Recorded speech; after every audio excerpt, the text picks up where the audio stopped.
ایک شخص اپنی بیوی سے بے پناہ محبت کرتا تھا۔ بدقسمتی سے بیوی کو جلد کی بیماری لگ گئی، جس سے دن بدن اس کی خوبصورتی بدصورتی میں ڈھلتی چلی گئی۔ اس پر مصیبت یہ ہوئی کہ ایک حادثے میں وہ شخص بھی بینائی سے محروم ہو گیا۔ وہ دونوں اسی حال میں اپنا گزارا کرنے لگے، مگر بیوی کو جلد کی بیماری بڑھتی گئی۔ وہ اتنی بدصورت ہو گئی کہ کوئی اسے دیکھتا تو کراہیت محسوس کرتا، مگر اس کا اندھا شوہر اسے لقمے توڑ توڑ کر کھلاتا تھا۔ وہ سوچتی کہ اگر میرا شوہر اندھا نہ ہوتا تو شاید اس کے ساتھ رہ نہ پاتا، اور وہ اپنا آپ اس حال میں اسے دکھانے سے پہلے ہی مر جاتی۔ اور پھر اسی دوران بیوی کا انتقال ہو گیا۔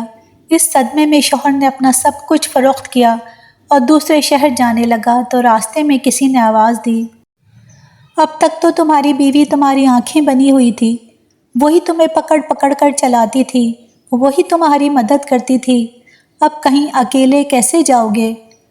اس شخص نے کہا، بھائی میں اندھا نہیں ہوں، اندھا بنا ہوا تھا۔ یہ احساس میری بیوی کے لیے بہت تکلیف دہ تھا کہ میں اس کی بدصورتی کو دیکھ رہا ہوں۔ یہ کہہ کر وہ شخص شہر چھوڑ گیا۔